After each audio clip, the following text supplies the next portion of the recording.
अक्सर जब किसी बहुत ही मशहूर लोगों को देखा जाता है ना, जैसे किसी ग्लोबल ब्रांड का वो मशहूर टिक मार्क हो या किसी बड़ी टेक कंपनी का वो आधा खाया हुआ सेब। हाँ बिल्कुल, बहुत ही आइकॉनिक डिजाइन है ये। तो पहली नजर में ना ऐसा लगता है जैसे किसी डिजाइनर को अचानक से कोई जादुई प्रेरणा मिल गई होगी।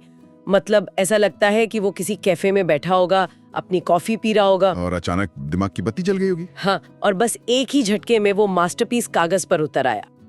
ये जो आपने कहा ना, यही इस पूरी इंडस्ट्री का सबसे बड़ा और सबसे आम भ्रम है। अच्छा? बिल्कुल, हम इंसानों को कला और रचनात्मकता को बहुत ही रोमानी या कहें तो एक रोमांटिक नजरिया देने की आदत होती है। सही बात है। ऐसा माना जाता है कि रचनात्मकता आसमान से बिजली गिरने जैसी कोई रहस्यमय घटना है कि या तो वो जादुई विचार आ गया या फिर नहीं आया। लेकिन जब ग्राफिक डिजाइन की असली दुनिया में कदम रखा जाता है, वो पसीने और मेहनत वाली दुनिया में, तो वो बिजली गिरने वाली कहानी पूरी तरह से एक मिथक साबित होती है। एकदम सही कहा आपने।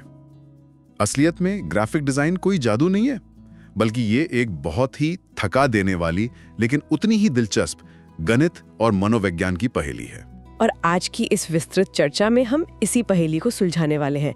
हमारा आज का मिशन बहुत ही स्पष्ट है। जो लोग ग्राफिक डिजाइन के क्षेत्र में अपना करियर शुरू कर रहे हैं, उनके लिए एक व्यवहारिक ब्लूप्रिंट तैयार करना एक बहुत ही जरूरी मिशन है ये। हाँ, हम एक कच्चे विचार से लेकर एक तैयार ब्रांड पहचान तक के सफर के हर आवश्यक डिजाइन कॉन्सेप्ट को डिकोड करेंगे। और इसके लिए हम प्रिंसिपल्स ऑफ लोगो डिजाइन किताब के चैप्टर 4 डिजाइन प्रोसेस की गहराई में जाने वाले हैं। तो चलिए इस पूरी प्रक्रिया को थोड़ा विस्तार से समझते हैं। ये शुरुआत करने का एकदम सही तरीका है, क्योंकि देखिए, डिजाइन केवल कोई कला या अपनी भावनाओं को व्यक्त करने का जरिया नहीं है। तो फिर क्या है? ये एक बेहद सोची समझी प्रक्रिया है, जहां क्या बनाना है उससे कहीं ज्यादा ये मायने रखता है कि उसे क्यों बनाया जा रहा है। हाँ, क्यों बनाया जा रहा है, समझ गए। हाँ, कागज पर एक भी रेखा खींचने से पहले ये समझना बहुत जरूरी है कि उस ब्रांड की आत्मा क्या है, और यहीं से कॉन्सेप्टिंग की नींव रखी जाती है। कॉन्सेप्टिंग मतलब ब्रांड के मूल विचार को समझना। बिल्कुल।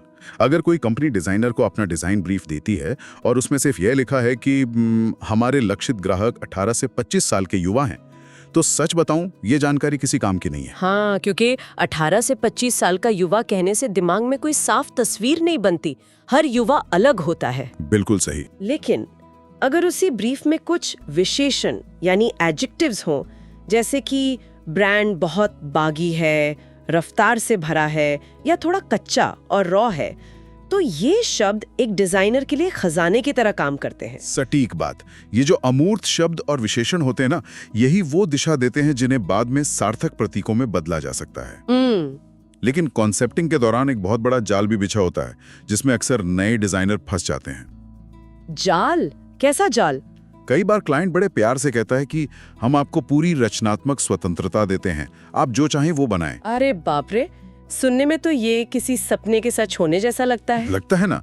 लेकिन असल में ये इस बात का सीधा संकेत है कि क्लाइंट को खुद ही नहीं पता कि उनके ब्रांड का विजन क्या है। कोई आपको रसोई में ले जाए और बिना कोई सामग्री या अपनी पसंद बताए कहे कि मेरे लिए कुछ भी स्वादिष्ट पका दो। हाँ, बिल्कुल सटीक उदाहरण है। अब अगर पता ही नहीं है कि सामने वाले को मीठा खाना है या तीखा, या उसे किसी चीज से एलर्जी तो नहीं है, तो चाहे दुनिया की सबसे बेहतरीन डिश बना दी जाए, वो उन्हें पसंद नहीं आएगी। और इसी वजह से बिना स्पष्ट दिशा के काम करने से डिजाइनर को दर्जनों अलग अलग कॉन्सेप्ट्स बनाने पड़ते हैं, रातों की नींद खराब होती है और फिर भी सही समाधान नहीं मिलता। बहुत ही निराशाजनक स्थिति है ये। हाँ, और कॉन्सेप्टिंग में एक और दिलचस्प पहलू है ब्रांड के व्यक्तित्व और उसके लक्षित दर्शकों के बीच का अंतर समझना। ये जरूरी नहीं कि ब्रांड का लुक हमेशा उसके ग्राहकों के लुक जैसा ही हो। मतलब थोड़ा समझाएंगे इसे? जरूर। उदाहरण के लिए, कई बार एशियाई दर्शकों के लिए बनाए गए ब्रांड्स जानबूझकर एक बहुत ही यूरोपीय एस्थेटिक का इस्तेमाल करते हैं। अच्छा, ताकि वे खुद को प्रीमियम दिखा सकें। बिल्कुल। या फिर कोई पुरुष केंद्रित ब्रांड भी एक बहुत ही सौम्य या फेमिनिन लुक अपना सकता है, ताकि वो पूरी भीड़ से अलग दिखे। समझ गई। और एक बार जब ये ब्रांड की पहचान और नाम तय हो जाता है, तो अगला कदम होता है मूड बोर्डिंग। हाँ, मूड बोर्डिंग। अब तक जो बातें सिर्फ हवा में थीं, उन्हें एक विजुअल रूप देने का समय आ जाता है। लेकिन यहाँ भी एक गलतफहमी है। मूड बोर्डिंग का मतलब सिर्फ इंटरनेट से 10-15 दूसरे लोगो डाउनलोड करके एक जगह रख लेना नहीं है। तो एक बेहतरीन मूड बोर्ड में क्या क्या होना चाहिए? उसमें वास्तुकला की तस्वीरें हो सकती हैं, पुरानी पेंटिंग्स, प्रकृति की बनावटें या किसी मशीन के पुर्जे भी, कुछ भी जो उस ब्रांड की भावना को दर्शाता हो। अरे वाह, मतलब प्रेरणा कहीं से भी ली जा सकती है। हाँ, और एक अच्छा डिजाइनर इन सभी प्रेरणाओं को अलग अलग शैलियों में बांटता है, जैसे क्लासिक और पुरानी दिखने वाली तस्वीरें एक तरफ और हाईटेक डिजाइन्स दूसरी तरफ, ताकि दिमाग में दिशाओं के बीच स्पष्ट सीमाएं बन सकें। बिल्कुल सही। लेकिन मूड बोर्डिंग को लेकर ना हमेशा एक बहस छिड़ी रहती है। क्या ये मूड बोर्ड जो अलग अलग तस्वीरों का एक बेतरतीब कोलाज होता है, क्लाइंट को दिखाया जाना चाहिए? क्योंकि अगर मैं क्लाइंट हूँ और डिजाइनर मुझे किसी खुरदरी कंक्रीट की इमारत और एक सूखी पत्ती की तस्वीर दिखाकर कहे कि ये आपके नए टेक स्टार्टअप का मूड है, तो शायद मैं तो घबरा जाऊंगी। और आपका ये डर एकदम जायज है। यही कारण है कि कई अनुभवी डिजाइनर्स अपना मूड बोर्ड कभी क्लाइंट को नहीं दिखाते। अच्छा, उसे छुपा कर रखते हैं। हाँ, इसे खुद तक सीमित रखना अक्सर बेहतर होता है। देखिए, हर क्लाइंट में वो विजुअल इमेजिनेशन नहीं होती कि वो ये देख सके कि ये कंक्रीट की इमारत की तस्वीर आगे चलकर एक बेहद स्लीक लोगो में कैसे तब्दील होगी, अंतिम परिणाम के लिए सबसे खराब हो। इसलिए रचनात्मक नियंत्रण अपने पास रखना जरूरी है। तो अब हमारे पास ब्रांड का कॉन्सेप्ट है और दिमाग में एक विजन भी साफ है। हाँ। अगला कदम है स्केचिंग। कागज और पेंसिल का समय। हाँ, कंप्यूटर स्क्रीन से दूरी और कागज पेंसिल से नजदीकी। लेकिन आज के इस डिजिटल युग में ये बात थोड़ी अजीब लगती है। क्यों? क्योंकि आज कंप्यूटर पे एडोबे इलस्ट्रेटर जैसे सॉफ्टवेयर्स हैं, जहाँ गलती होने पर कंट्रोल Z का इतना आसान विकल्प मौजूद है। फिर भी एक खाली कागज पर पेंसिल घिसना इतना जरूरी क्यों माना जाता है? सीधे डिजिटल टूल पर क्यों नहीं जा सकते? इस सवाल का जवाब ना हमारी शारीरिक बनावट और सॉफ्टवेयर की सीमाओं में छिपा है। वो कैसे? जब कोई डिजाइनर सीधे कंप्यूटर पर पेन टूल का इस्तेमाल करता है, तो उसमें वो आजादी और लचीलापन बिल्कुल नहीं होता जो कलाई के प्राकृतिक घुमाव में होता है। समझ रही हूँ। कंप्यूटर पर काम करना एक गणितीय प्रक्रिया है। हाथ से कागज पर रेखा खींचते समय आपका दिमाग और आपकी उंगलियां एक लय में काम करती हैं, बिना किसी रुकावट के। डिजिटल टूल उस रचनात्मक प्रवाह को बीच में ही तोड़ देते हैं। और इसी रचनात्मक प्रवाह को बनाए रखने के लिए स्केचिंग को 3 अलग-अलग चरणों में बांटा गया है। पहला है शुरुआती चरण, जिसे एक बुखार जैसी गतिविधि कहा जाता है। हाँ, जरा कल्पना कीजिए एक डिजाइनर की डेस्क की, जो पूरी तरह से मुड़े तुड़े कागजों से भरी है और हर तरफ ग्रेफाइट फैला है। बिल्कुल, इस चरण में गलतियां करने का कोई डर नहीं होता। यहाँ मात्रा गुणवत्ता से कहीं ज्यादा महत्वपूर्ण है। और पता है, इस बुखार जैसी स्थिति का सबसे बड़ा फायदा क्या होता है? क्या? बेतरतीब रेखाएं खींचते समय अक्सर लकी एक्सीडेंट्स या भाग्यशाली दुर्घटनाएं हो जाती हैं। कागज पर जब बहुत सारी रेखाएं एक दूसरे को काटती हैं, तो अचानक से कोई ऐसी आकृति उभर कर सामने आती है जिसके बारे में डिजाइनर ने सचेत रूप से सोचा भी नहीं था। अरे वाह, ये तो बहुत ही दिलचस्प है। मान लीजिए कोई एक एस अक्षर बनाने की कोशिश कर रहा है और पेंसिल फिसलने से एक अजीब सा कर्व बन जाता है, जो अचानक किसी बाज के पंख जैसा दिखने लगता है, जो कंप्यूटर पर होना लगभग असंभव है। बिल्कुल असंभव है, क्योंकि वहां हर पॉइंट को सोच समझ कर रखा जाता है। फिर इस अराजकता के बाद आता है सुधार का चरण। यहाँ उस बिखरे हुए कागजों के युद्ध के मैदान में से सबसे बेहतरीन आइडिया को चुनना होता है। हाँ, और यहाँ डिजाइनर को अपने गट फीलिंग यानी अंदर की आवाज पर भरोसा करना होता है। उस एक कॉन्सेप्ट को उठाया जाता है जो शायद अभी सिर्फ 30% ही सही लग रहा हो, और फिर उसे विकसित करके 60% तक ले जाया जाता है। और हर नए स्केच को पिछले वाले के बगल में रखकर देखा जाता है कि क्या सुधार हुआ। और फिर कागज पर ही आता है स्केचिंग का अंतिम हिस्सा, फाइन ट्यूनिंग चरण। ये सबसे सटीक और बारीक काम है। हाँ, यहाँ साधारण कागज की जगह ट्रेसिंग पेपर का इस्तेमाल किया जाता है। अब यहाँ किसी के मन में ये सवाल आ सकता है कि सीधे इरेजर से मिटाकर पुरानी डिजाइन को ठीक क्यों नहीं कर लेते? ट्रेसिंग पेपर की क्या जरूरत है? क्योंकि अगर इरेजर का इस्तेमाल किया गया तो वो शुरुआती लकी एक्सीडेंट वाली ऊर्जा और इतिहास हमेशा के लिए मिट जाएगा। अच्छा, तो इतिहास बचाना जरूरी है। बिल्कुल, ट्रेसिंग पेपर को पुराने स्केच के ऊपर रखा जाता है ताकि मूल विचार नजर आता रहे, और फिर उसके ऊपर एक साफ और बेहतर रेखा खींची जाती है। और ये परत दर परत चलने वाली प्रक्रिया तब तक दोहराई जाती है जब तक कि वो डिजाइन एकदम साफ और डिजिटल दुनिया में जाने के लिए तैयार ना हो जाए। सही कहा। और यहीं से शुरू होता है असली डिजिटल संघर्ष, एग्जीक्यूशन। एक बेहतरीन स्केच तब तक दुनिया के सामने नहीं आ सकता जब तक उसे डिजिटल रूप में नहीं ढाला जाता।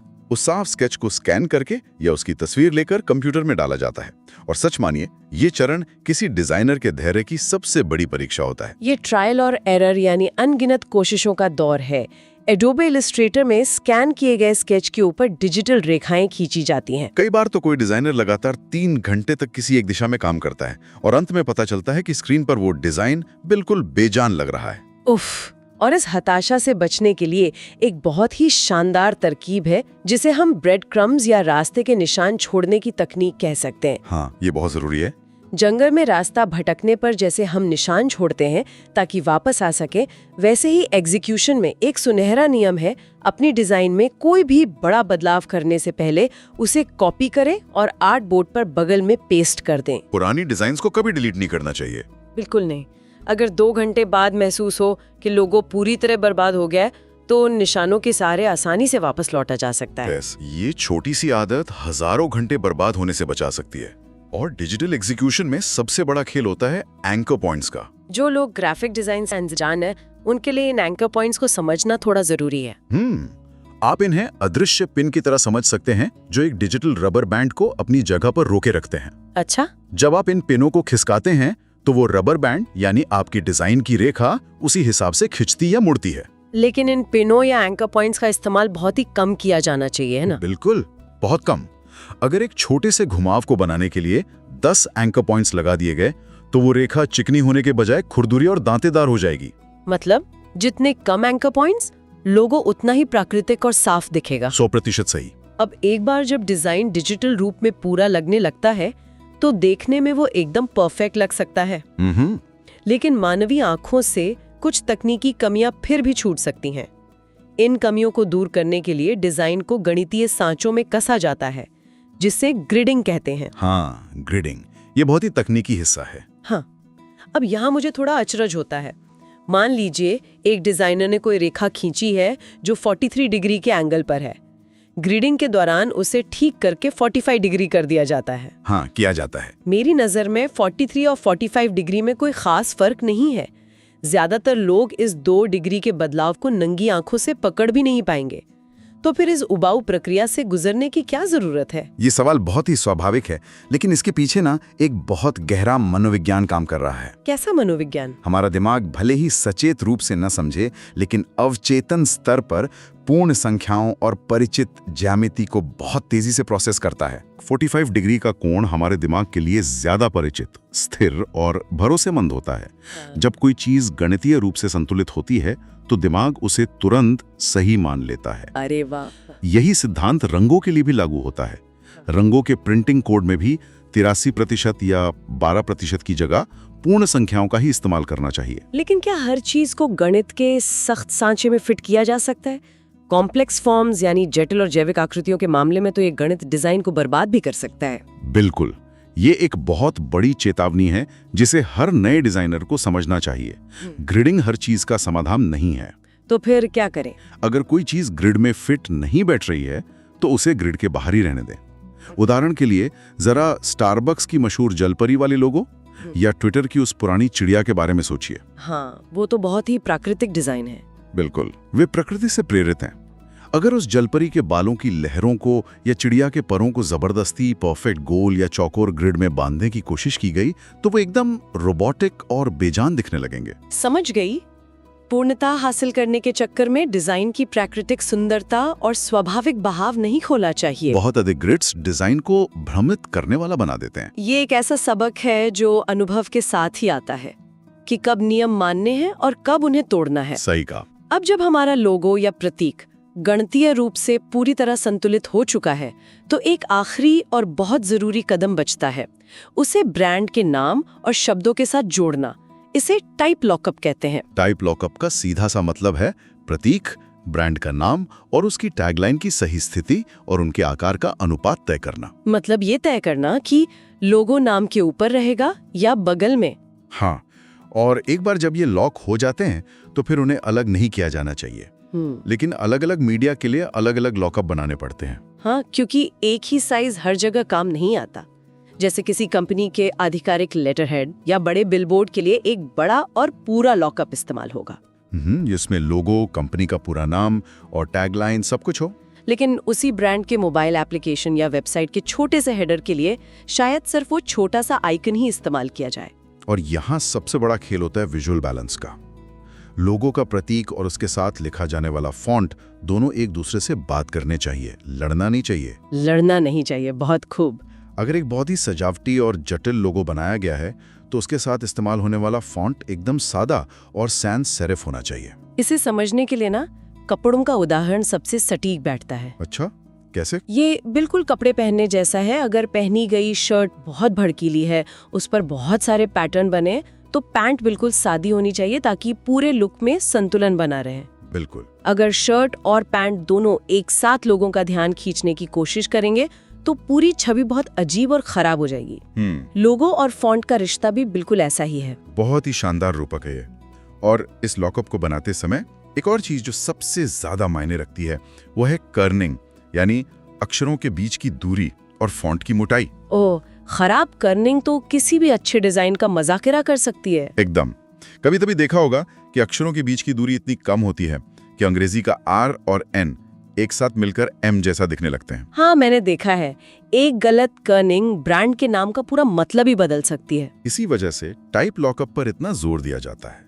एक अक्षर को सिर्फ 1 मिलीमीटर बाएं या दाईं ओर खिसकाने का जो सूक्ष्म बदलाव है, वही एक सामान्य डिजाइनर और एक महान डिजाइनर के बीच का असली अंतर तय करता है। तो ये थी एक कच्चे विचार से लेकर एक तैयार गणितीय रूप में संतुलित ब्रांड पहचान तक की पूरी यात्रा। एक लंबी लेकिन खूबसूरत यात्रा। और इसके बाद सिर्फ एक अंतिम चेकलिस्ट बचती है। क्लाइंट को फाइल भेजने से पहले सारे एंकर पॉइंट्स की जांच करना, एंगल्स सही करना, भविष्य के लिए सभी वर्किंग फाइल्स को सेव करना, और सबसे जरूरी चीज, कॉन्ट्रैक्ट के अनुसार सही फाइल फॉर्मेट में डिजाइन्स भेजना और अपना इनवॉइस भेजना। हाँ, इनवॉइस भेजना सबसे जरूरी है। बिल्कुल। तो ये पूरी चर्चा इस बात का सबूत है कि एक सफल लोगो डिजाइन कभी भी तुक्के से नहीं बनता। ये एक बेहद अनुशासित कला है, इसमें कोई शक नहीं। जो लोग ग्राफिक डिजाइन में अपनी नींव मजबूत करना चाहते हैं और इन सभी प्रक्रियाओं जैसे कॉन्सेप्टिंग, मूड बोर्डिंग या ग्रिडिंग को और गहराई से सीखना चाहते हैं, उनके लिए प्रिंसिपल्स ऑफ लोगो डिजाइन किताब एक अनिवार्य संसाधन है। बहुत ही बेहतरीन किताब है। इस किताब को खरीदने के लिए डिस्क्रिप्शन में दिए गए Amazon लिंक के QR कोड को स्कैन किया जा सकता है। Amazon लिंक है https:/4ntfyb। मैं फिर से दोहराती हूँ, डिस्क्रिप्शन में दिए गए लिंक के QR कोड को जरूर स्कैन करें। बिल्कुल। और हाँ, ग्राफिक्स डिजाइन से जुड़े ऐसे ही तकनीकी ब्रेकडाउन और अपने करियर को निखारने वाले बेहतरीन कंटेंट के लिए हमें फॉलो जरूर करें। अब इस विस्तृत चर्चा को समाप्त करने से पहले मैं चाहती हूँ कि हम ग्राफिक डिजाइन के भविष्य पर एक छोटी सी नजर डालें। जरूर। देखिए, अगर हम आज के तकनीकी विकास को बड़े नजरिए से देखें तो एक बात बिल्कुल स्पष्ट है, भविष्य में ब्रांड्स स्मार्ट वॉच या उससे भी छोटी स्क्रीन्स के लिए डिजाइन किए जा रहे हैं। हाँ, स्क्रीन्स छोटी होती जा रही हैं और हर चीज लगातार मिनिमल और बेहद सरल होती जा रही है। तो ये एक बहुत ही महत्वपूर्ण सवाल खड़ा करता है, क्या भविष्य में ऐसा समय आएगा जब डिजाइनर्स वो जटिल कागज और पेंसिल वाला बुखार से भरा स्केचिंग चरण पूरी तरह से छोड़ देंगे? क्या वे सीधे कंप्यूटर पर बेसिक ज्यामिति और ग्रिड से ही लोगो बनाना शुरू कर देंगे, क्योंकि अंततः उन डिजाइन्स को एक बहुत छोटी डिजिटल स्क्रीन पर ही जीना है? इस पर विचार जरूर कीजिएगा।